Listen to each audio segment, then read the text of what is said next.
and so make it a whole month of celebrating women, Ghanaian women, made in Ghana women, and the wonderful things that they're doing to transform their communities and lives of people around them. So today, for Sunday night, we've come to Nungwa, on the road between Teshi and Tema, and to a very interesting workshop, she calls it, run by an astonishing woman called Aisha Mackenzie, who makes natural skincare products and other things that we might hear a little bit about later on in the program. So welcome to the story of Aisha Mackenzie Bortier and Skin Passion. Hello, Aisha. Hi, hello. And thank you so much for receiving us into this amazing space. I mean, it's like a green cathedral. What would you describe this area of your operations as?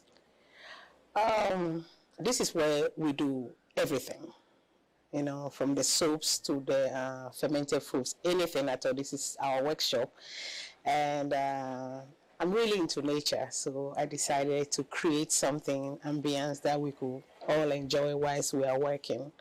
And, you know, just enjoy, you know, nature and make it, you know, make the workspace a little bit more interesting.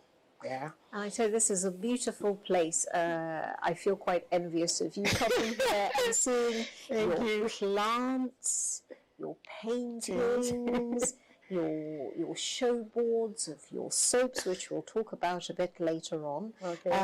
But literally, all these plants here, have you potted them yourself, or you had help, or where Yes, I do, but I do get help from one of my workers. He helps me with digging of the soil and also to plant, you know, some of the stuff we are nursing. So yes, but basically I do it all, you know, by myself. Yeah. So it's not just for the beauty of the plants. You actually use some of these plants in your beauty care products that you make. Yes, yes, I do. Yes, I do. There are certain things that are rare.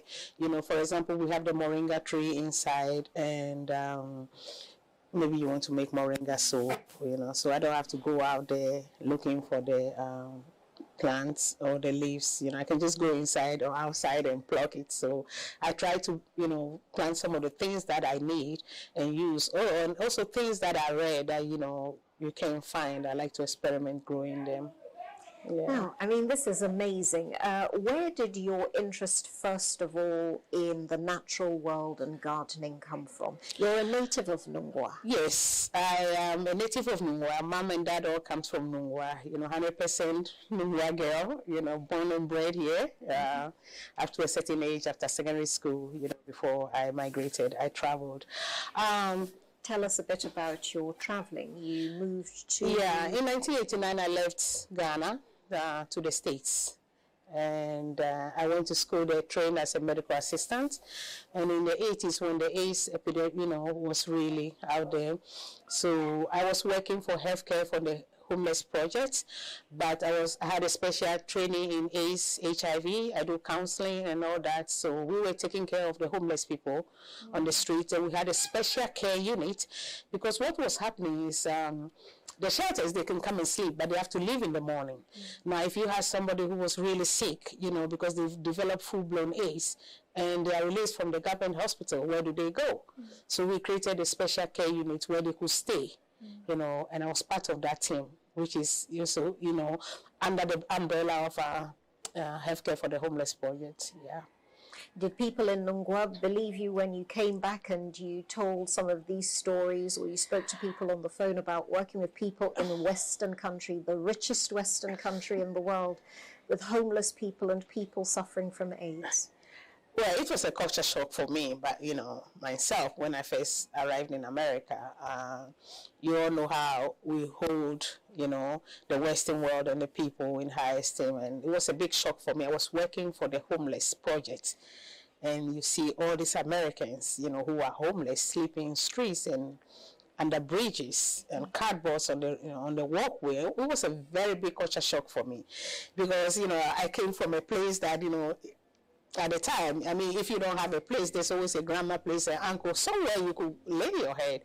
And so yes, when I related back then, about the A's, and you say there's a white man or somebody doesn't have a place to sleep, sleeps on the bridge, under a bridge, it was hard to swallow. They hardly don't believe it, but it was my experience. I was there. I know what I was, seeing and what I was going through. So, yes, it was a shock for me and also for the people back home when I related it to them. Yeah. So you made a life for yourself there. You had a highly responsible job. Yes. And also a very committed job to the community, working with the most vulnerable members of society. Exactly.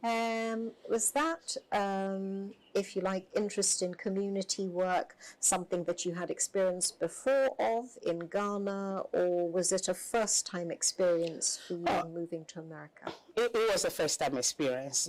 Basically what happened was when I got there, I quickly realized that, if I really want to work and find work easy, I have to go into the health sector, So I first trained as a geriatric nurse, taking care of old people individually in their homes.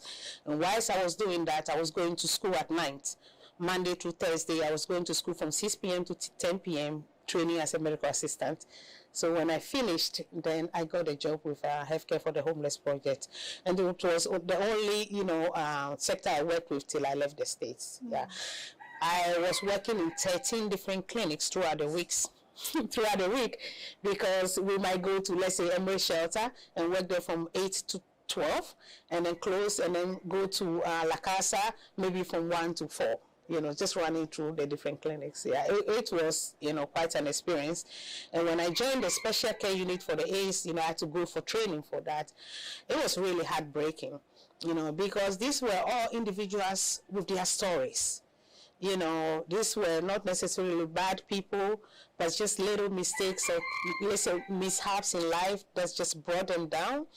And you sit and you play a game with one of the patients, and then you go back home, you get off duty, you go home, and then you come the next day, he's not there, he's been rushed to the hospital, and then you hear he's, I personally watched about over 150 to 200 people die, in my unit where I was working. And these were people, and the saddest things were some of them, because of their situation, they're hiding from their family. Their families don't know where they were. Some got it through blood transfusions. Some got it, because they were raped in prison, because they had a drug. All kinds of sad, heartbreaking. It really almost broke me. It was just too much. A tough the job. People's stories you hear. Yeah. A very tough job. Yeah. Which part of the United States was I was in Washington, D.C. Oh, gosh. Yeah. Right. So the opposite. And then in 1996, you decide to move back to Ghana. Yes. I didn't really decide to move back. My children's father, he got a job with USAID. So we were transferred to, Zimbabwe. Oh. Okay, so he left. Of course, I was dragging my feet. I was like, all my friends were like, don't go. But I had 3 little kids, and I also liked the idea of them growing up here in Africa. So that was how I left the United States, and we were in Zimbabwe, then South Africa, then Chad, Cameroon, Ivory Coast. All around the house for how many years? Oh, wow. I have to think about the dates, but eventually we ended up in Ghana. Yeah. Mm-hmm. But what was your experience like of living in those African countries? They were good because I get to, see different places, and that was how I learned French, because we're in Ivory Coast and French-speaking countries, and I have to learn the basics so I can at least even go to the market. But what I didn't like about it is I wasn't able to work. I wasn't able to work with my training, my background, because there are certain rules and laws, of hiring people from the land, Of course, it was, my husband who was transferred there, and if I want to work as a nurse or something in the, the only thing I could do is volunteer. Right. Once or twice a week when I have time, I have to volunteer, if they have an AIDS department, or go and do counseling. But I couldn't really work, and that was frustrating for me. They would always give first choice to their own nationals from the country. Exactly. And everywhere you went in Africa, you've mentioned Zimbabwe, you've mentioned South Africa, Cote d'Ivoire, Chad, Cameroon. Chad. Chad. What was that like? Were you able to make a garden in Chad? Was that something that you did? In Chad, no, I didn't do that. What I did in Chad was quite interesting. Chad was at the time, I don't know the status now, but Chad at the time was the 5th poorest country in the world.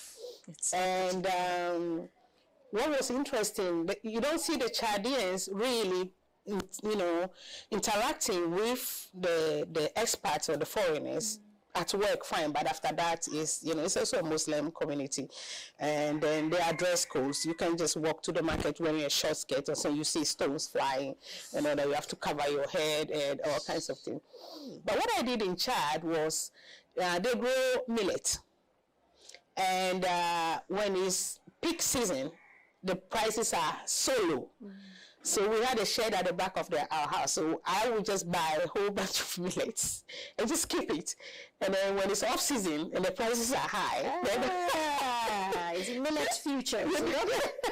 That was what I was able to do there. Yes, that was what I did in Chad. So you clearly have the instinct also for trading. Oh yes. I've to go back, ever since I could remember myself, I've always been selling something. Really? Yes. I grew up here, and I'm from a fishing community. My grandfather, my uncles, my cousins were fishermen. My mom was the fishmonger. My aunties, so practically I grew up on the beach. Those days we go shift. You go in the morning till afternoon, and then you close. I'm right there at the beach, hustling my cousins, getting fish, and then coming on the land and selling it. So I've always been selling something. So you would go and buy your fish? Oh, I don't buy. I go to my cousins. They went fishing. So I'm holding my little bowl there. Give me, so when they give me, then I come and sell it. So I've always sold something. And where did you sell? At the market, or you sold individually to people? Oh, no, there are ladies at the beach who buy it from, if you have 2-3 fish, they just buy it. They're also collecting it, then they go and, yeah, we call it fallback. So I remember one day I had my manual, and I was in the ocean, because the boats were there, and then somehow I lost my money. It was a terrible day. I cried and cried and cried. But I give credit today to my grandmother for my education, because she put her foot down and she's like, you're going to have, an education. I didn't want to go to school. I want to sell. I want to be right there and make money, So she gathered my cousins, right? When they see me at the beach, that is supposed to be school time, they had to catch me and carry me all the way to the school. My feet will not touch the ground. Seriously? Oh, yeah. Fantastic. So I'm grateful to her that she put her foot down and she's like, So I've done all that, I've, my God, do you want to hear about the things I've sold in my life and done in my life? Oh, give us a little flavor. Okay. I've roasted plantain before. I've sold this banku, and those days it wasn't tilapia, it's chofi, the turkey tail. I've sold used bed sheets, I've sold asana, because those days in the whole of from Nungwa to Labadi, my grandmother was the only one selling the corn drink for funerals, asana and medan. Medan, as they call it in Ghana. So each time she has an order, whatever is left, we have to come to the main road early in the morning, because there were not fridges at the time, so ice blocks were not around. It's a car that brings it. A truck, so you have to buy the ice, and then around 11 o'clock we go selling our cold asada. So I've done all that, yeah. So you really know the trading life of this area, and you really know this community. Yeah. So you spend all that time going all the way around Africa after being in the States, and then eventually you move back to Ghana. Roughly when? We came back to Ghana.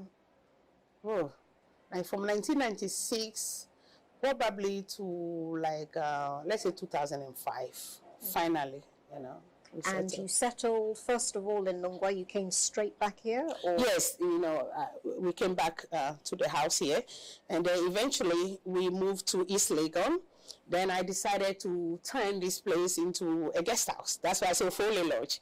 Ofole is my little sister. She died early. She died in 2001. So I decided to name the place after her. So I was into the guest house. So this, where we are sitting now, used to be the bar. People used to, you know. But of course, these were like chamber and hall apartments. It wasn't, you know. But it wasn't working well for the simple fact that even though I wasn't around when I started it, I still travel. I go to Italy, I buy shoes and bags, and I wasn't sitting there, I was going up and down. And then, you know, you come back home, you can see your money, you know. So eventually I had to let that go. And then, you know, just decided to rent it out. Yeah. So that was what I was doing. And then at what stage did you think to yourself, I'll start a skincare products business, or how did Skin Passion come about? Oh, you know, Skin Passion, I was not, a skincare business was not part of anything. Like I said, I have a skin condition. I have psoriasis. Okay, I think first it was diagnosed as lichen planus, and then it, you know, it was later confirmed to be, psoriasis. And you know, when you buy products from town and you use it, you know, it's already itchy, and you know, so it wasn't helping me. And I've always said, you know, I was going to make my own soap. So actually, what I did before, I bought just the Alatasabna. And then the black soap, yeah. Then I will put aloe vera in it, scrape aloe vera in it, and that's the gel from the leaves. And then blend it and mix it in the soap, you know. And then I put it in jars. Then I said Skin Passion, but of course I never took it anywhere and sold it, you know. And with the aloe vera in the soap, what difference did that make to your psoriasis? The aloe vera is very good for the skin, and you know, so it was helping me. But so that was what I settled for, until I watched YouTube.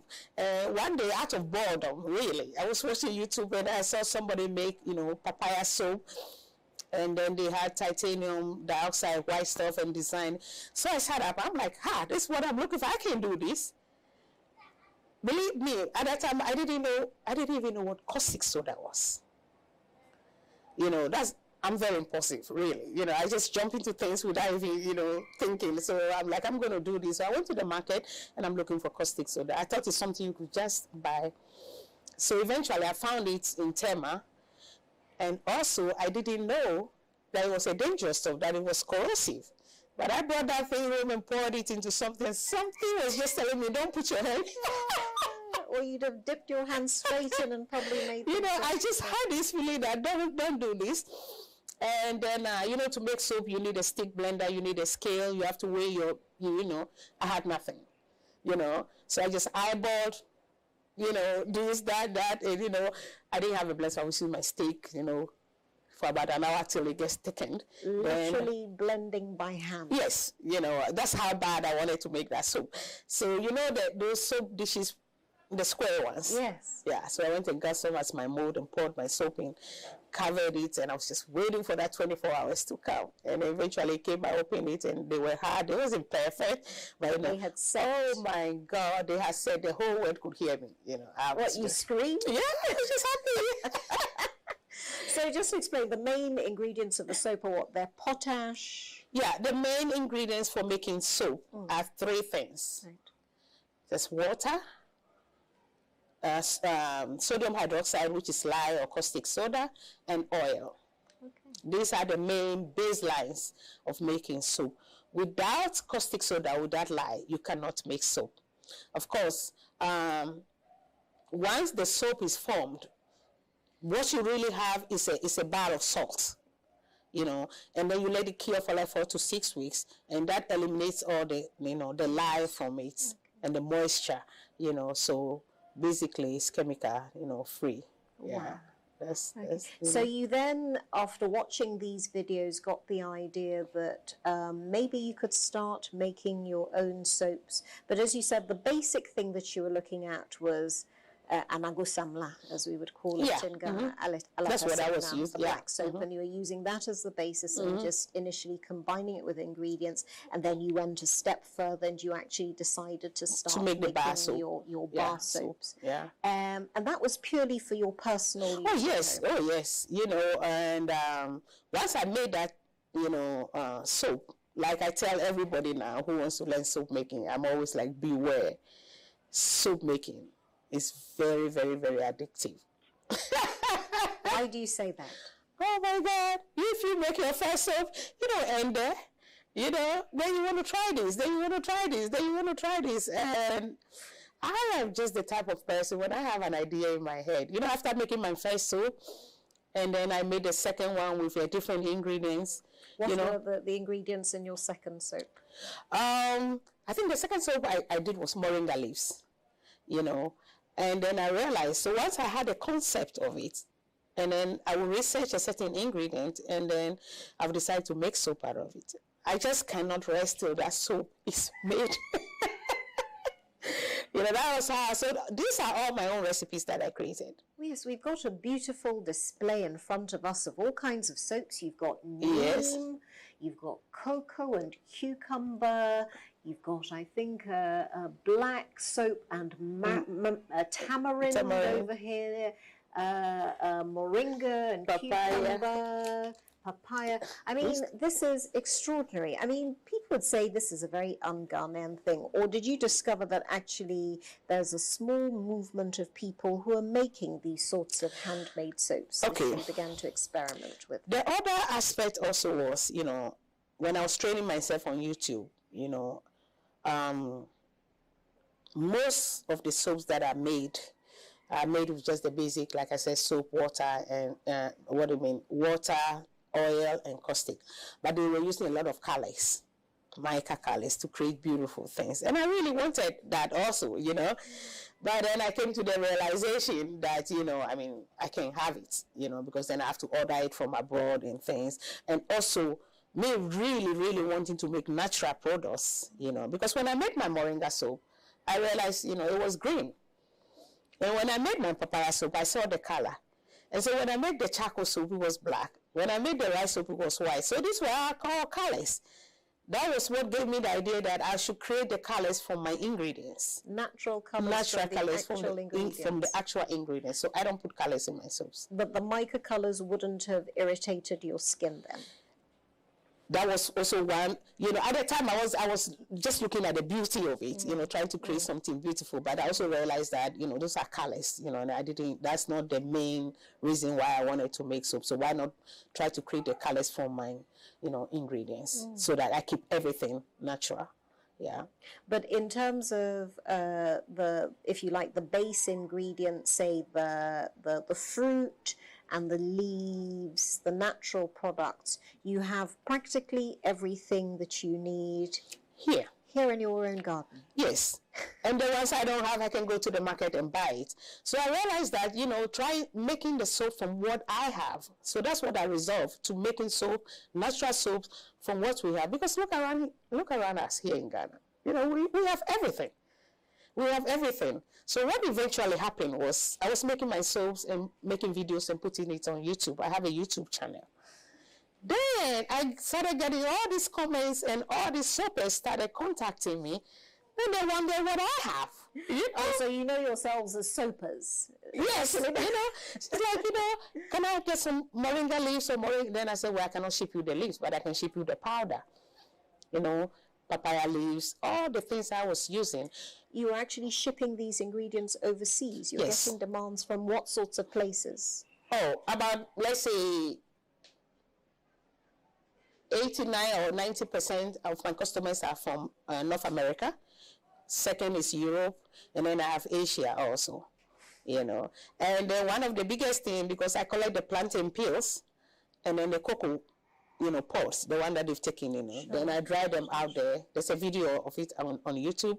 Then I burn it and create the ash out of it. And I used it to make one of the soap that I said, I call it the black soap and moringa. I just don't make the black soap. You know, I make the black soap that incorporate moringa or papaya in it. I was trying to create something using the same ingredients that is used in our local traditional black soap, but in the bar form. Because, you know, that is soft and mushy, but I wanted to create a bar form, so I created that. Because and that the cake is a lot more practical than the Asaase, which... By, you know, the same ingredient. And that just blew up, you know. I sell that ash like, you know, almost every day I ship it to soaps around the world. You know. So are those all these ingredients that are lined up here? The various, what are these lined up here on the shelf? These are mushroom spawns. So I grow the spawns here, and once they are colonized, and then I put them through a process to fruit.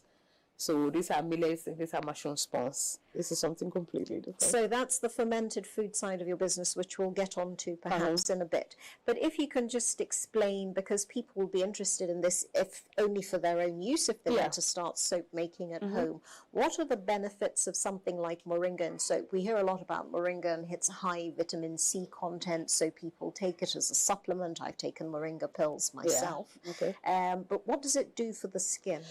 Exactly. Like I said, from my own research, a lot of the things we ingest is also, topically good for the skin. Moringa is antifungal, it's antibacterial, it's antiviral, from the tree, the top to the bottom, it's all medicinal and it's very good for the skin. And by using the leaves and also moringa oil, added to the oils that I make the moringa soap, Do you make your own moringa oil? No, I would love to, but that you need a press. You have to press it. Right. So I just buy it. They do it in enough. I buy the oil, the moringa oil, to make it. So if you are using such a soap, the one thing that runs through all the soaps I make is that they are really natural products. You know what is in there. Nothing that is not needed, your skin does not need, is in there. Everything in there is what your skin needs. Yeah. So just to remind viewers that you're watching us and listening to us on Sunday night on Asaase Radio, and we are here in Nungwa on the outskirts of Accra talking to Aisha Mackenzie Botier, who is the maker of some wonderful skincare products, all natural, a cottage industry virtually that she started from her very own house. And she's been telling us the amazing story of how she turned this into a business that sells everywhere from Washington, D.C. to the Far East. Yes. Mm-hmm. So, Aisha, if we can, if you like, pursue the story. So, was it when you started to make the soaps and get this interest from people, as you said, who contacted you, having seen your YouTube videos, that you then thought, there's the makings of a business here? Or did you know right from the start that you had Actually, right from the start, no. It really happened when I got a call from some people who were in the industry already. I forgot their names, but they called me one day because they saw it on Facebook. And I was just posting it. I'm just so excited when I cut myself just posting and posting. And then they're like, we're having a natural soap fair. Would you like to participate? I'm like, huh? Me? That's here in Ghana. That is here in Ghana. So I was like, sure. So they came out here just like you guys came, and I filled the forms and paid, and I went to my first soap, event. And then, people were buying. In Accra? In Accra, at the fair. So that was where really the business aspect kicked in. I'm like, oh, I got something here. I was just making soap. Everywhere, the house was full of soap, but I wasn't selling it or anything. Yeah. You had a house full of soap that was just purely for love of your experiment. Exactly. So after that show, that was when it really kicked off the business. So I started going to exhibitions all over. And then I eventually opened a shop on Etsy. Etsy is an international platform where you can only sell things that you make, handmade, homemade stuff. Then I opened it up there on it. And then I started selling it internationally, also and shipping it. Yeah. And you had instant interest on Etsy? Oh, yes. I mean, you should look at it and the reviews, and I do sell a lot on Etsy. Yes, I sell the soaps itself. Then I sell the ingredients. I have moringa powder there. I have neem powder. I have the plantain peels. I have shea butter. I do sell, all kinds of stuff on Etsy. And how did you set up your page? I mean, was selling online something that you had any experience of? Oh, no. I mean, like I said, I'm very inquisitive, I mean, my children, right? My son had a brand, Clove, that he was making hats from African prints, and he had his website and things. And they met with a lady in Cameroon, actually. Yeah, him and his girlfriend. And then when they came back, they were telling me this lady sells on Etsy. And I was just listening. But the moment he left, I quickly went, so what is Etsy, you know? But I saw that I could sell them. But the only drawback was they don't allow direct payments, and so I have to have a PayPal account. You know, Ghana is one of the countries that, you know. So I said to my son, you have a PayPal account? He said, yes. I said, can I use it to sell on Etsy? You know. So I put some few soaps in there, and then he gave me his, you know, PayPal account, the Gmail, and I, you know, that's how I got on Etsy. That was the beginning. And then within a few days, I started, you know, people started buying. Oh, you should have seen me. I was so excited. Yeah, that's how I got on Etsy. Yeah. Yeah. And I mean, you can clearly tell that there is a taste for what you do. And you've spoken about doing fairs here in Ghana. Yes, in Ghana. Yeah. But when people come to see you, to see your products at fairs and they start buying, are they buying for the novelty value of what you're doing as special gifts? Or are some of them people like yourself who need these soaps for special skin conditions? I think first of all, when they come to my stand, they are intrigued and shocked. You know, seeing tomato, mango, you know, rice, charcoal, and what, you know. So they're like, "What is this?" So I explain it to them, and I didn't even realize it when I got into all this, that, you know, there was a movement, there was you know, it was trending. People want the natural products, and, you know, and then I explained to them, and then they read the benefits, or some people already know about it, and the fact that it's also locally made and all that, you know, that intrigues them. So yes, people will buy stuff like the whiskey soap or the chocolate soap because they just want to go show it. Yes, they just want to go show it to somebody, but majority were really buying it because of what it stood for as a natural product, that, you know, because people were conscious of all the chemicals, you know, in the ingredients that were seeping into their, you know, pores and stuff. So people wanted it. So yes, that's why they buy it. Yeah. So you set up in 2013 with your business, and when you started out, how many people did you have working with you, or was it just you? It was just me. One woman business. Yeah, it was just me. It's only 4 years ago that Kwame joined me, and then my nephew here was sitting here. It's just me. Everything was just me. It's just me. I didn't have any workers. No. Extraordinary. Yeah, I didn't have any workers. And in terms of your skincare products business and what you would like to see it turn into, you're here, you're very much part of Nungwa life, as you say. You're Nungwa born and bred. Yes. You've returned to the place where you grew up. Mm-hmm. How has what you do with Skin Passion had an effect on this community in which you live? Oh, I think it has, you know, had quite an impact. You know, I've trained a few people, and people are really curious also, you know, just wanting to know how in the world I make yoi with, you know, solve the arguments and, you know, yoi soap and things. And I always give away, you know, so, you know, and I've had people in the community with skin conditions and things come to patronize, to buy after I've given them samples and stuff, you know, for them to buy. So for them, I think it's more of an intriguing thing, and, you know, stuff they would like to learn, you know, and also understand, you know, and that really educates them, because, you know, if we have to be fair, we all know what is going on with our ladies, you know, in terms of the bleaching, in terms of, you know, so I really, really talk about that, because people come to me and with all kinds of, you know, and they're like, as the result of bleaching, so what can they do? And I'm like, well, I can try and help you, but you need to help yourself first by stopping it. I say, you know, no matter what, you cannot get your skin, those that are really damaged. I say, you can't get your skin, you know, but if you stop, you know, you can, you know, repair it gradually, but you need to stop it. So I really make a point on talking to them. I'm always talking. It's not just the ladies, it's the guys, you know. Like I said, I come from a fishing, you know. We know our brothers, they're all bleaching. I'm like, what is this? You know, I have my own nieces, you know, who lives in the Nwata, and nephews who are bleaching. Some won't come to my house now. Even if they send them here, they won't come, because they know the moment they get in here, they're going to hear the preaching. Yeah. So that is one thing that I'm really trying to make noise about, tell tell people, you know, this is so wrong.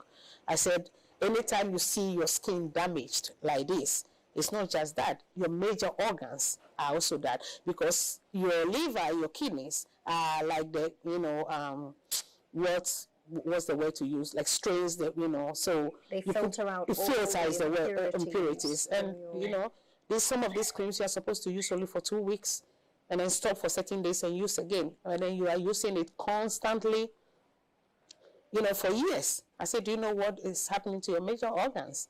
You know, so that is one thing that, you know, I always look for the platform to talk to. I always talk to people about it. Yeah. So that is one of the, you know, impacts that, you know, and some do listen. They do listen. Then they're like, well, I didn't realize the cream I bought. I said, no, you know, try and read the ingredient. Look for quinine, the silicone thing, all this thing. Look for it's hidden, but it's there. I said, you know your color, right? When it starts changing, you should know something is wrong. You know, I said, it looks beautiful now, but you see the people in town, you see, I mean, the samples are there for you. Examples are there for you. And does it look really beautiful? No. That's another question altogether. Yeah. I must say, Aisha, you're a wonderful walking advertisement for the power of your own soaps, because you've got such a beautiful, even-toned skin. Thank you. Do you use the soaps on your face Yes, as well? I use the soaps, I use the charcoal, I use the mask, the clay mask. I do, you know, I mean, of course, when I make soap, there's always leftovers, right? So I have this big bucket and I put everything in. Then I use it. Yes, Okay. yes. Tell us a little bit about the clay masks, because you were telling me a bit about that earlier. Yeah, the clay mask, you know, we have clay here, the kaolin clay that you know, right? Which is used for the white traditional yeah, markings, yes, used and for the pull and... yeah, but it's very good for the skin. Oh, really? It's very good for the skin. So, you know, you just mix it with water, you grind it, and you mix it with water, and then you apply it to your face. I also have bentonite clay, but bentonite clay, we don't have it in Ghana. So bentonite clay. And there are only 2 major places in the world that has it. That is California, Fort Benton. That's why I got the name bentonite. And then in India, the Indians call it the healing clay. So yes, you can use that, you know, as a face mask, but it's more effective internally when you drink it. Oh gosh. Yes, really? because like I said, just like charcoal, it binds to the, you know, it binds to the impurities or the stuff that is not good in your stomach. Our bodies are acidic. All these things are alkaline. It's just positive and negative. When you drink it, you know, it has no choice but to bind, to remove, you know. So it's something that you can drink once or twice a week. And if you want to do really deep detox, then you do it morning, evening for like 2 weeks. And you drink it. But the best clay for the skin comes right here in Ghana. Here we call it, as Ghanaians, we call it susukoli. Susukoli. It's the clay that is mixed with the sand that they use in building the houses, and then they use in making the fireplaces and all that. There's a way to extract the clay out of it. This is just like the red earth, the laterite. Yeah, the laterite, that's the word. Like adobe. Yeah. Just ordinary clay. Yes. The stuff that you find tons of in brown house. Yes. This is made from that. Your amazing soap. Yes. It's made with laterite. Laterite, both colors. Because once you filter the clay out, you know, when it sees the clay always go to the bottom. So you can use the top to give you a different shade. You know, different shade. So I can create like 10 different shades out of that clay. So, and then, but that clay, when you use that clay, you know, on your face, my God, I was going through something recently, so I had a lot of breakout, you know. You were getting color, spots. you know, yeah, spots. So it wasn't even meant for that. I was just doing a facial, I just put it on, you know, and then later I washed it off. But then in a couple of days time, I told Kwame, I said, Kwame, don't you see everything is gone? You know, just and that's from the laterite. Yeah, I said, letting it dry. Letting it wash off with water. You don't add anything to it. Nothing. Amazing. So we got treasures here. We certainly have in abundance. And you mentioned the internal uses that you've begun to discover of some of the products that you actually use in soap making for the outside. Now, where did this interest that you have in things on the inside begin? Like I said, with my own condition, you know, I do a lot, you know, I know that almost all sicknesses, illnesses, and conditions begins with the weakening of the immune system. And what breaks down the immune system is toxins.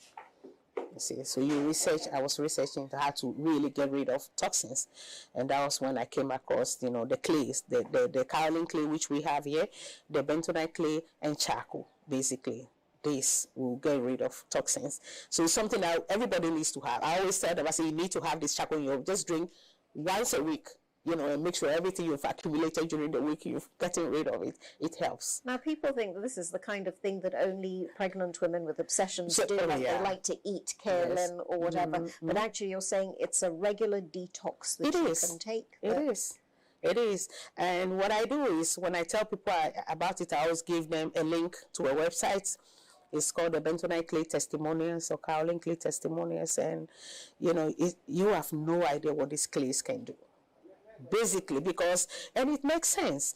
If the cause of, let's say somebody has diabetes, or somebody had blood sugar, or blood pressure, or anything else, it's all there because something's gone wrong in the immune system. Or there are toxins that are causing that problem. So you start to drink the clay or the charcoal. You are removing the toxins. What do you think is happening? You're also removing the root cause of the problem you're having. So eventually, you get well. Yeah. And then you started a fermented foods business. So you were telling us about your mushroom cultures that we can see up here. Just, how many different kinds of mushroom have you got there? Oh, well, there is what do you call it? There's a culture for the oyster mushroom. And I also have cultures for the medicinal mushrooms, and also the fermented foods, which I have kimchi. Kimchi, for those who don't know, it's like pickled cabbage. Pickled cabbage, carrots, and it's just like a stew that has never been put on fire. But, it's like sauerkraut. Yeah, sauerkraut is just cabbage. Right. That you ferment. You put kimchi in salt water. In salt water and brine, yeah. But kimchi, you have garlic, ginger, chili, carrots, spring onions, and all kinds of stuff in there. So, and then you just ferment it. And it's a Korean condiment. It's very popular. Yeah. Most Koreans, with every meal, they'll have a small side dish of kimchi, and no meal is complete without it. Kimchi. Yeah. Now, people would say, how did a girl from Nungwa start eating Korean pickles? I mean, how did that happen? How did that happen? Like I said, when I was working in Washington, D.C., one of my co-workers, John Craig, who is my partner, so we moved from clinic to clinic, and he had lived in Korea. Okay. So he really introduced me to Korean food, the bibimbap, the kimchi, every time we go to lunch, we get Korean takeout. So that was how, I got used to it. It is an acquired taste, right? And because it's quite sour. It is sour, it's sharp, and so that's how I got to know that. But I actually started doing it here because my son, Alex, he went to university in London, and he came back home, and he said he's a vegan. Not a vegetarian? No. I didn't even know that. I know vegetarian. We all know vegetarian, but this vegan, I never even heard of it. So I just thought, I could still cook and just give him the food without the meat or the So I did that. He's like, Mom, no. Not good enough. No, I don't need this. So I'm like that. How am I going to even, cook for you? So that was how it started. So he was vlogging on being a vegan in Ghana, and the questions were coming. Where could they get this? Then I realized there was a whole community. He also realized there was a whole community. And he had moved back to home after finishing his studies. Yes. And he discovered that there's this whole audience for information. Where's this? Is it mainly Rastafarians? Because we know a lot of them are vegans. Or... No, it's not. No, not at all. Like I said, there's a whole movement out there, the consciousness for people to eat healthy, and, people to move away from meat and chicken and all that. It's not just Rastafarians, it's just, everyday people. And he also realized there's, so he comes to me, Mom, they want to buy tofu. And I'm like, tofu, Okay, so I researched in that. So I started making it for him. Explain for listeners who might not know what tofu is. It's bean curd. Yeah. It's made from soya beans. Yeah, the curd from soya beans. Yeah, which most of the vegans and the vegetarians use it as their meat, their protein base, right? So he wanted these things, and he went and bought a pack. It's been like years dried and all that, and he said, "Mom, it doesn't taste good." So then he's telling me, "Well, all my friends, people, wanted it, so I have to learn how to make it." So I started making tofu for him, and then I also started selling it because he was also vlogging and said, "Oh, you want tofu? My mom can get you tofu." That's how we got into that. Wow. So necessity was the mother of invention. Then. Yes. And since then, how does your fermented foods business balance out with your skincare products? Because people say, okay, so they're related, but they're very different areas. Oh yeah, they're very, different areas. No, but in the long run, they all serve the same purpose. It's about eating healthy, and it's about taking good care of your skin, so it balances itself, out. But do you find that they compete for attention? Not really. You have a lot of energy, Aisha. Not really, because not really, they don't. Because most of the time, anybody who's thinking about using natural products for their skin, it's also the same person who's thinking about eating healthy. So it's already there. So when they come to the market, they pick soaps up, then they go to the cool box, with all the fermented food, and then they also pick stuff up. So what do we ferment? I pickle all kinds of vegetables. And can you tell us what are some of the vegetables that you pickled? Vegetables. Pickled onions, and then jalapenos. What do you call it? These small tomatoes. What's the name of it? Cherry tomatoes. Cherry tomatoes you can pickle, and also have the option for customers to tell me, "Aisha, okay, pickle this for me." But the standard ones, I do dill pickles, which is cucumber pickles, and then I do the famous New York pickles, which is sour pickles, and then I also make the bread and butter pickles. You know the history about that? Butter pickles. Yes, it's a sweet pickle, and apparently during the Great Depression in the States, there was no food, so people were pickling this and they were eating it with bread, and it's really nice. So just having that, so it has a whole history behind it. So we have the bread and butter pickles, and then we have sauerkraut, we have salsa, fermented salsa, and then we have what do you call it, kefir, which is cultured milk. That is not vegan, but all this is centralized on probiotics. Lactofermentation, that's what it's all about. And then we have the kombucha. And then on request, we also make tepache. What's tepache? Tepache is a fermented Mexican drink. It's very famous in Mexico. It's made out of, what do you call it, pineapple, the skin. And with cinnamon and all that. So it's well, yeah. Coffee juice is better eaten. And then we also have the coconut yogurt.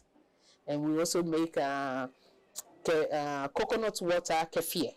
We ferment the coconut water, So you have all these wonderful things going on, Aisha, and as I said, you're clearly a woman with a lot of energy, so you're able to manage all these balls that you're juggling in the air. But say you've been going since 2013. Where do you see your business going from here? Are you happy to keep it on this level? Or do you have any ambitions to expand? Oh, I definitely would love to, expand. I spoke earlier about I have a goal plan, a plan that probably in 3 years I want to move out of the city, to the countryside, and started all over there. I definitely want to expand. I do have a few people that I do white labels for. You know what white label means? No, white label means, for example, if they will buy this cucumber and cocoa and cucumber soap, I just make it for them. I don't put label or anything on it, and then they create their own. They do their own branding out of that. So I have that going already, and I was thinking, I've been looking into probably selling on Amazon, but because of my location, it's a whole work, all that. But I want to grow, yeah. Just to make viewers understand and listeners understand, there are some difficulties with trading from Ghana because it's a a high-risk zone for, or seen as a high-risk zone for a lot of the international online trading companies. But as you said, there are ways past that. So you found a way to trade through PayPal. And therefore be able to trade on Etsy. So you want to expand your online business and you want to move out of Accra. For what purpose primarily? To have a bigger operation. Yes, for and quality also of life. For quality of life, I just want to go be out there in nature, and also, the plans that I have for Skin Passion. This space is just not enough for me. I mean, I do a lot of stuff, so I really like to expand, have the space that I need, because eventually, I really want to, work, produce in big volumes, because I do get those kind of orders. And with soap, when you make it like this, you need 6 weeks, 4 to 6 weeks for it to cure. I really don't have the space. I would like to, because if you get an order for like 10,000 bars of soap and you make it, the making is not the problem, but the curing in the space. The making isn't a problem. 10,000 bars of soap. It's not a problem, because, I mean, one of my molds make like 32, bars of soap, right? So you have one mold, but it'll have 32 settings in it. No, it's just a long mold, and when I mold it, I cut it by hand. So, I mean, if you have 10 of those molds, that gives you how many? 320 soaps, right? And in a day, we can cast like 20 or 30, molds. So, I mean, 10,000 soaps. But then where do you keep it? How do you store it? So, little things that I need to do to make my work, a little bit easier. That's why I need a space. And I really want to garden. I want to grow fruits, and I want to do animal farming. I want to... You're already growing fruit. Is it not enough for you? You've shown me your passion fruit. You've shown me your dragon fruit. You've shown me your star fruit. I want to grow even more. I want to, I like to grow rare things, like especially the dragon fruit. I really want to have a whole farm on dragon fruit. So I really want to move into the country. And yes, I want Skin Passion to grow. I want it bigger. I want more customers, because I see it coming. And not only that, the raw materials aspect of it, And for example, somebody found me on Etsy because I sell tiger nuts. It's not only soaps in my shop on Etsy. I sell tiger nuts, I sell precursor, I sell egusi, the melon seeds. A guy found me on Etsy, and since last year, and I've been shipping tiger nuts to him in Do you grow those yourself? No. The tiger nuts. I source them. Producers. Yeah, I go to the farms and buy it, And so, for example, we just got an order for like 2,000 kilos, right? So we have to go buy it, come dry it, wash it right, So that's where I want to move. I need a space. Because I see, from this, a lot is happening. I told you also about the training I do. Tell us a bit about the training that you do. Yes. The training, it's not a class. I do one-on-one. So if you want to learn, wherever you are in the world, you register with me. And because we have different time zones, after you make payment, then I tell you what you need to get. You can select your own soaps. It's a week program, and you get to make a different soap each day. So you can say, I want me this and this and this. If you don't select, then I select for you. So, and I've really simplified it, I've made it so easy for people to learn. And it's just via WhatsApp, chat and come. I've trained a lot of people online. So it could be anyone, anywhere in the world. One-on-one training in soap making. Yeah, I've done Australia, Japan, China, US, and even within Africa, I've done it. Even in Ghana, I've done it online. How do you get past the language barrier? The funny thing is, most of the people who contact me speak English also, And if you had somebody from France, English wasn't so good. But it was basically about the measurements and, having patience and just guiding them through. And the way I've created the program is so easy, So I do that. So the woman, it seems like your operation has so many aspects, it's hard to tell where they will end. Exactly. So who are your models of success? Are there examples that you look to of female entrepreneurs either doing a natural foods business or natural skincare products or did you just literally make it up as you go along? Who are your heroes? Initially, when I got into all of it, if you've listened, to the way I explain it, I really didn't have, anybody.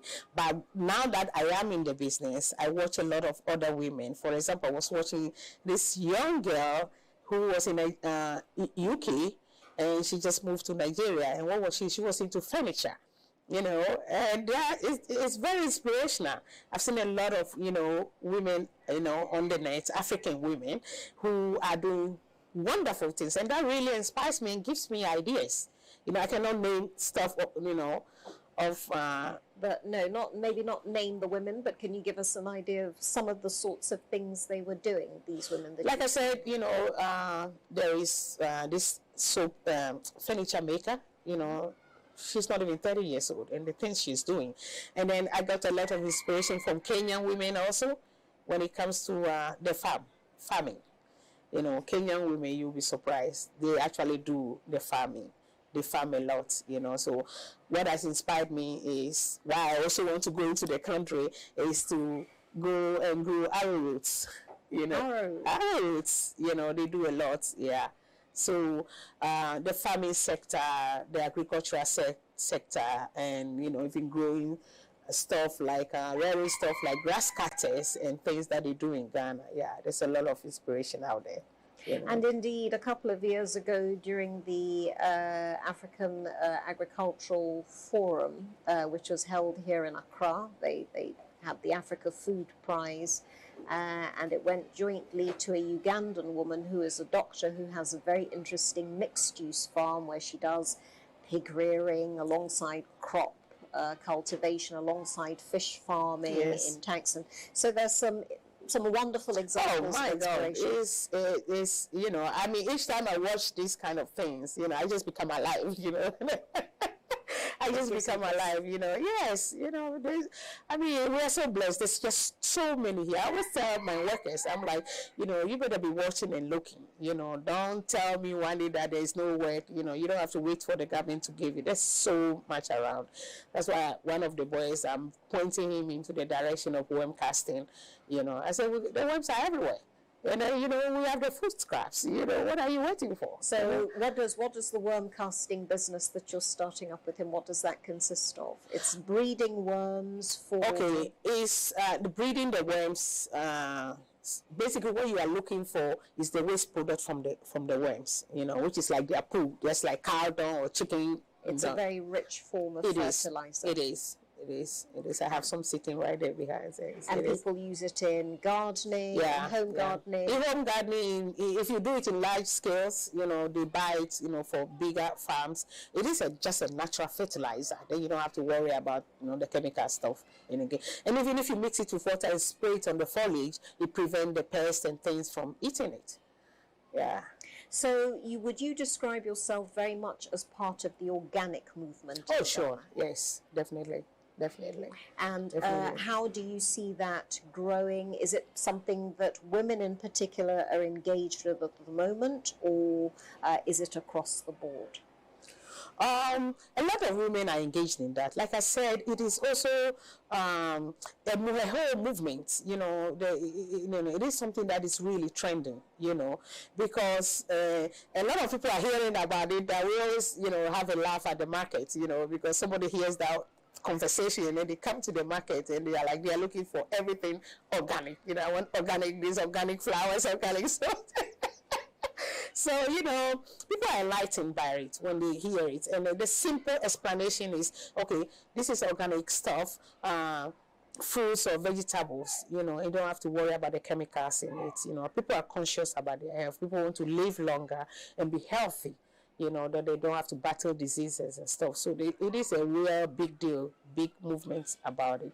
Yeah, so it also helps us, if you can just do that, you help yourself, you help, the community to live, a little bit better, yeah. And finally, will you be doing something special? How will you spend the day? Or what would you like to do to spend the day? Oh my gosh. I didn't even think about it, I guess. But now that, I'm aware of it, probably that day, it falls on the 8th of March, right? That's right. Yes. So Monday. So on Saturday, on that particular day, we might shoot a video, make a special soap, to, celebrate the day. Yeah, we might make a soap that we've never made before, just to, post it out there and celebrate it. Yes. International Women's Soap. Exactly. Women's soap. Find a unique name for it. Yes, absolutely. Yeah. So even if we shoot it on that day, because Saturday I'll be going to work, and then I can either shoot it before that and try to release it on International Women's Day. That would be perfect, yeah. I think we've started the beginnings of an idea there for International Women's, in addition to the art, the show boards, the plants, the worm casts, the mushroom cultures. Wow, I'm just dazzled by Aisha Mackenzie Bortier and this wonderful natural environment that she's created here in Nungwa, to which she's welcomed us this afternoon in a special Sunday night to mark International Women's Day, amongst the season of programs that we will be producing this month to celebrate women of Ghanaian origin, Ghanaian women even made in Ghana, with some connection to this country, and the wonderful work that they're doing to take things that start as a simple cottage industry almost and make a real business of it. So thank you very much, Aisha, for telling us about your operation and showing us what you're doing as a woman leader in the skincare products business.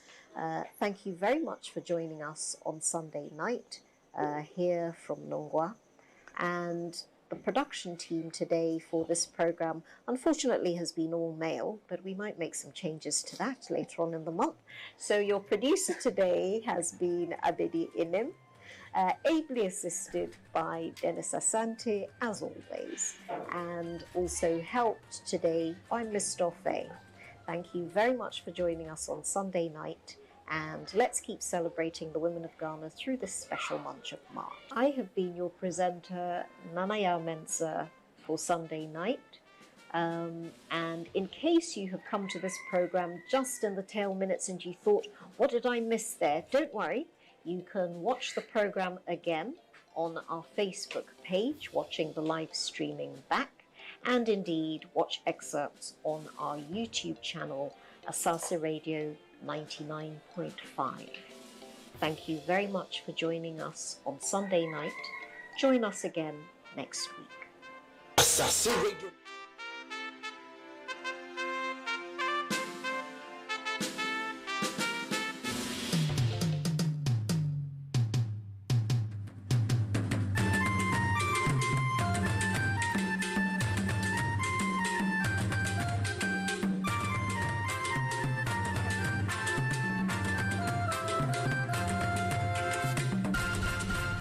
Hello, good evening, and welcome to the Asaase News Update at 8. In our headlines, President Nana Akufo-Addo says Minister of Gender, Child and Social Protection will resubmit to Parliament the Affirmative Action Bill. Meanwhile, government to table controversial Ejapa deal before Parliament again. And Medina District Court remands businessman for allegedly killing his wife at East Legon. My name is Caleb Ahinakwa. To the details. President Nana Akufo-Addo has reaffirmed his government's commitment to promoting gender equality in his second term in power. The president, during his first State of the Nation address for his second term, hinted the new Minister of Gender, Children and Social Protection, Sarah Asaase, will resubmit the Affirmative Action Bill to the House. He pleaded with both sides of the House to ensure its passing into law. At the beginning of my first term of office in 2017, government outlined its